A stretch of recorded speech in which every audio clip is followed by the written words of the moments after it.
أعوذ بالله من الشيطان اللعين الرجيم. بسم الله الرحمن الرحيم. الحمد لله رب العالمين والصلاة والسلام على نبي الكريم وعلى آله الطيبين الطاهرين ولعنة الله على أعدائهم من الآن إلى قيام يوم الدين آمين يا رب العالمين. أما بعد، بسم اللہ الرحمن الرحیم. شعبان شہری، شعبان المعظم کے دن ختم ہو رہے ہیں. پیغمبر اسلام احمد مصطفیٰ محمد مصطفیٰ صلی اللہ علیہ وآلہ وسلم فضائل ماہ رمضان، ماہ مبارکت رمضان کی برکت، رحمت، مغفرت کا مہینہ آ رہا ہے. میں برکتیں بہت ہوں گی، رحمتیں اور مغفرت کا مہینہ.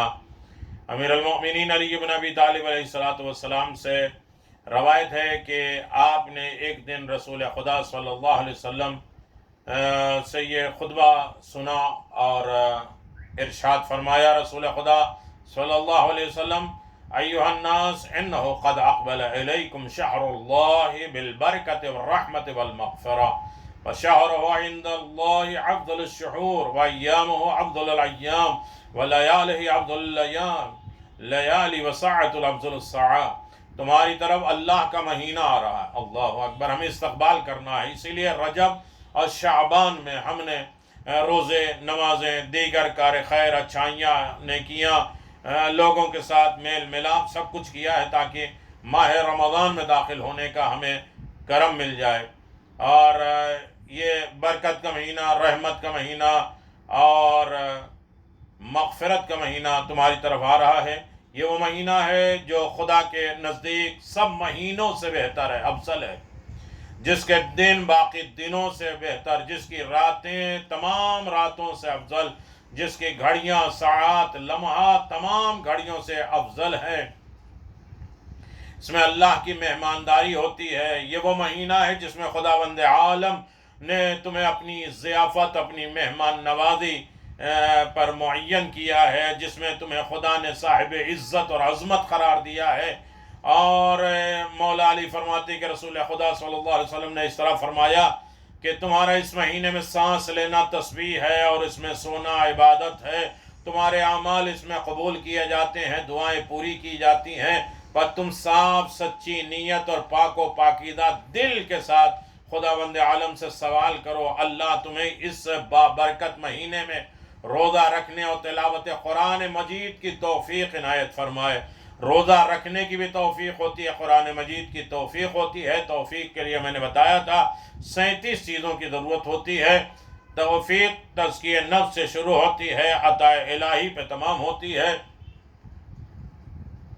امام فرماتے ہیں کہ رسول خدا صلی اللہ علیہ وسلم نے فرمایا کیونکہ جو شخص اس بڑے مہینے میں اللہ کی بخشش سے محروم رہے گا، نجات سے محروم ہے، وہ بدبخت ہے اور اس کی عاقبت ہمیشہ کے لیے خراب ہے.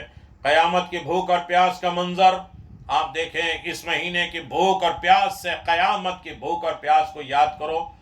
یہ نہ کہو کہ یار جو روزہ بہت لگ رہا ہے، یہ سوچو کہ قیامت میں کیسی بھوک اور پیاس کو ہم برداشت کریں گے. اپنے مساکین اور فقراء کو صدقہ دو، جو غریب ہیں ان کی مدد کرو. اپنے بوڑھوں کی تعظیم اور ادب احترام کرو، بزرگوں کا. اپنے یہ ہے روزہ. اس سلسلے میں ہمیں جاگنا چاہیے. اپنے چھوٹوں پر رحم کرو، ان سے محبت کے ساتھ پیش آؤ. چھوٹے ہیں تو سمجھو کہ ان کی عمر کم ہے تو انہوں نے گناہ کم کیا ہے. بڑے ہیں تو ان کا ادب احترام اس اعتبار سے کرو کہ ان کی عمر زیادہ ہے تو انہوں نے اچھائیاں زیادہ کی ہے. اور خاص طریقے سے صلہ رحم کرو، رشتہ داروں کے ساتھ اچھے تعلقات رکھو. سارے انبن، سارے برائیاں، نا اتفاقیاں سب ختم کر دو، اختلافات ختم کرو اور اس کے بعد آپس میں میل جل ملاپ کے ساتھ زندگی گزارو. یہ روزہ ہے. پھر زبان اور آنکھ کا روزہ بھی ہے. اپنی زبان کی حفاظت کرو، اس لیے کہ 40 گناہ انسان کرتا ہے ماہ رمضان میں.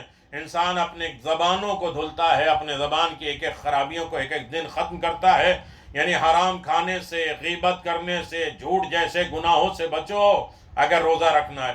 اپنی آنکھوں کو ان چیزوں سے جس کا دیکھنا تمہارے لیے حلال نہیں ہے اس کے لیے بند کر دو۔ جن چیزوں کا تمہارے لیے سننا حلال نہیں ہے اپنے کانوں کو اس سے بچا لو۔ یہ روزہ ہے۔ یتیموں پر شفقت اور محبت اور دعا کرتے رہو، شفقت کرتے رہو، دعا کرتے رہو، توبہ کرتے رہو۔ یتیموں پر رحم کرو تاکہ تمہارے بعد تمہارے یتیموں پر رحم کیا جائے۔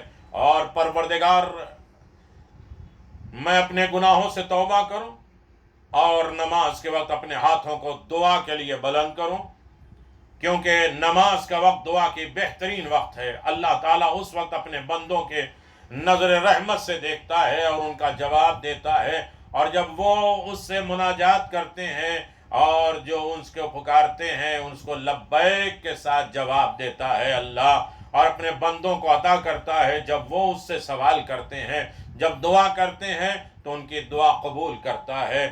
اور یقیناً پیغمبر اسلام فرماتے ہیں ایھا الناس، لوگو جان لو، ان انفسکم، یقیناً تمہاری گردنیں تمہارے اعمال کے بدلے میں گروی ہو چکی ہیں۔ تمہاری گردن خدا کے لیے جھکے، اللہ سے بخشش طلب کرو اور اس کے آزاد کرنے کی کوشش کرو اپنی گردن کو۔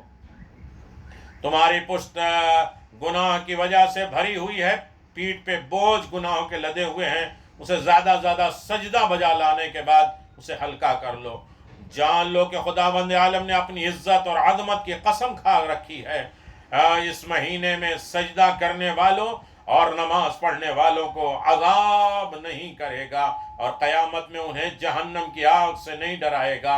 افطار کا ثواب اس مہینے میں، اے لوگوں، جو شخص اس مہینے میں کسی ایک مومن کا روزہ افطار کرائے تو خدا اسے ایک غلام آزاد کرنے کا ثواب دیتا ہے، اور اس کے بعد اس کے پچھلے گناہ معاف کر دیتا ہے۔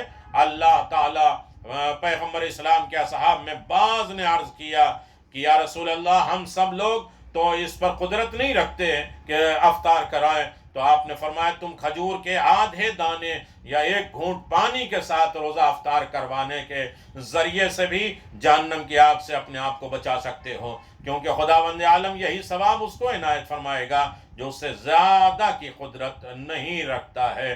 میرے عزیزوں، بہت اہم ترین دن آ رہے ہیں، زیادہ زیادہ غریبوں کا خیال رکھیں، روزہ افطار کرائیں۔ مین چیز ہے حسن خلق، احسان اور صلہ رحمی۔ جو شخص اس مہینے میں اپنے اخلاق کو درست کر لیتا ہے، اپنے اخلاق کو اچھا کر لیتا ہے، اللہ تعالیٰ قیامت کے دن پل صراط سے آسانی سے گزار دیتا ہے، جبکہ لوگوں کے قدمے وہاں پھسل جائیں گے۔ فرمایا جس کا اخلاق اچھا ہو، خداوند عالم اسے دن کو روزہ دار اور رات کو عبادت گزار کا درجہ دیتا ہے۔ اخلاق اچھا ہو، انسان کا کریکٹر اچھا ہو، انسان کی بات چیت اچھی ہو، ایک دوسرے کے حقوق کی ادائیگی اچھی ہو۔ کہتے ہیں جو شخص اپنے غلام سے اس مہینے میں نرمی کے ساتھ، اپنے نوکروں سے نرمی کے ساتھ پیش آئے گا اور اس سے کم خدمت لے گا تو خداوند عالم قیامت کے دن اس کا حساب و کتاب آسانی کے ساتھ کر دے گا۔ اور یقیناً جو شخص اس مہینے میں کسی کو تکلیف نہیں پہنچائے گا تو وہ قیامت کے دن خدا کے غضب سے محفوظ رہے گا۔ اور جو شخص اس مہینے میں کسی یتیم کو مہربانی اور عزت کی نگاہ سے دیکھے گا تو خداوند عالم اس کے شخص کو قیامت کے دن عزت کی نگاہ سے دیکھے گا۔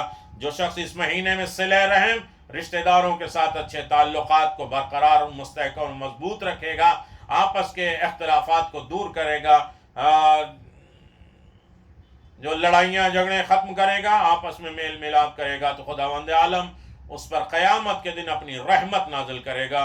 اور جو شخص اس مہینے میں قطع رحمی کرے گا، رشتہ داروں کے ساتھ قطع تعلق کر لے گا، بات چیت بند کر دے گا، یعنی اپنے اقربا رشتہ داروں سے تعلق ختم کر دے گا، تو وہ قیامت کے دن خدا کی رحمت سے محروم رہے گا۔ تو عزیزان محترم، بہت اہم ترین دن آ رہے ہیں جس کی تیاری ہمیں یہ کرنا ہے۔ یہ 3 دن روزہ رکھ کے رمضان کو ملانا ہے۔ 4 رکعت نماز شب 28 شعبان کو پڑھی جاتی ہے۔ ہر رکعت میں الحمد کے بعد 1 مرتبہ سورہ قل هو اللہ، 1 مرتبہ سورہ قل یا ایھا الکافرون، قل اعوذ برب الفلق اور قل اعوذ برب الناس، یعنی الحمد کے بعد 1 مرتبہ قل هو اللہ، 1 مرتبہ قل اعوذ برب الفلق اور 1 مرتبہ قل اعوذ برب الناس۔ ایک مرتبہ پڑھنا ہے، دو مرتبہ نماز پڑھنا ہے، 2 رکعت نماز پڑھتا ہوں شب 28 کی قربتاً اللہ، اور اس کا بہت زیادہ ثواب ہے۔ پیغمبر اسلام صلی اللہ علیہ وسلم فرماتے ہیں کہ جو شخص اس نماز کو بجا لائے، پڑھ لے، اسے خداوند عالم اسے قبر سے اٹھائے گا تو اس کے چہرے 14ویں کی چاند، ورنہ قبر سے اٹھے گا تو اپنے چہرے پہ ہاتھ ملے گا، لوگوں سے چہرہ چھپائے گا، لوگوں سے جو ہے یہ سوچے گا کوئی مجھ سے حق نہ مانگ لے، اور انسان کا چہرہ ہی پہچان میں آ جائے گا یہ جہنمی ہے جنتی، اور پیشانی پہ اس کے گناہ لکھ دیے جائیں گے۔ لیکن جب یہ نماز انسان خلوص کے ساتھ پڑھے گا تو قبر سے اس عالم میں اٹھے گا کہ اس کا چہرہ 14ویں کی چاند کی طرح روشن و چمکدار ہوگا، اور خدا اس سے قیامت کے دن کا ڈر اور خوف نکال دے گا۔ قیامت میں اسے کوئی ڈر اور خوف نہیں رہے گا۔ پھر 28 تاریخ کا روزہ، کہتے ہیں کہ جو 28 شعبان کا روزہ مکمل کر لیتا ہے اس کی شکل و صورت جو ہے بجلی کے نور سے زیادہ چمکدار ہوتی ہے، یعنی وہ چہرہ روشن ہوتا ہے، کامیاب ہوتا ہے، نجات یافتہ ہوتا ہے، سرخرو ہوتا ہے، اور یقیناً واجب مستحب نمازوں کا ثواب بہت زیادہ ہو جاتا ہے ماہ رمضان میں، اور یقیناً اس کا ثواب جو شخص اس مہینے میں مستحب نمازیں پڑھے گا تو خداوند عالم قیامت کے دن اس کے لیے جہنم سے برات نامہ لکھ دے گا۔ جو شخص اس مہینے میں اپنی ایک واجب نماز بجا لائے تو خدا اس شخص کو جتنا ثواب ملے گا اس نے کسی دوسرے مہینے میں 70 نمازیں پڑھی ہوں گی۔ میرے عزیزو، تلاوت قرآن کا ثواب انشاءاللہ کل گفتگو ہوگی۔ قرآن کو کس طرح پڑھنا ہے، کیسے پڑھنا ہے، کس طرح پڑھنا ہے۔ امام محمد باقر علیہ السلام فرماتے ہیں 3 چیزیں مقام کو بلند کرتی ہیں، 3 چیزیں گناہوں کا کفارہ بنتی ہے، 3 چیزیں ہلاک کر دیتی ہیں، اور 3 چیزیں نجات کا سبب بنتی ہیں۔ وہ چیزیں جو انسان کو بلند درجہ عزت دار بناتے ہیں، سلام کرنے کی عادت ڈال دو۔ ماہ رمضان میں بچے، بوڑھے، بچے سب ایک دوسرے کو سلام کریں۔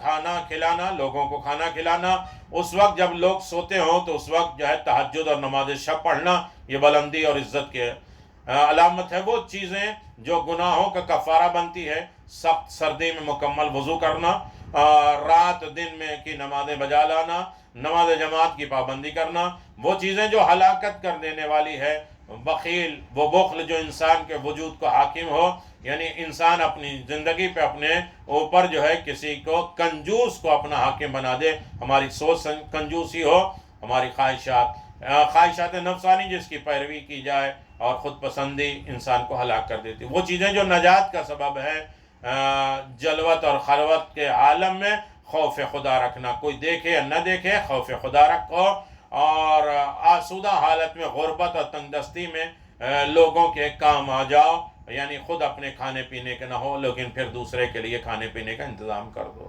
عدل و انصاف کے ساتھ لوگوں کے درمیان میں فیصلہ کرو۔ عدل انصافی سب سے بڑی دولت ہے، ورنہ انسان جو ہے وہ ظلم کا شکار ہو جائے گا، اور کسی طریقے سے مومن کے لیے ظلم کرنا، ظلم سہنا کسی طرح درست نہیں ہے۔ اور اس ماہ رمضان کے ہمیں ہر طریقے کی تیاری کرنا، اپنے آپ کو، اپنے آس پاس پڑوس کے، اپنے رشتہ دار کو، قرابت دار کو، اپنے نیچے اپنے بڑوں کو، سب کو ہمیں خیال رکھنا ہے، ہر چیز پہ ہمیں نیکی ملتی ہے۔ وآخر دعوانا الحمدللہ رب العالمین۔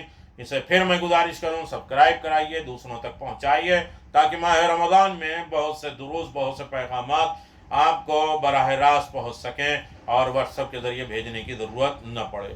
والسلام علیکم ورحمۃ اللہ وبرکاتہ۔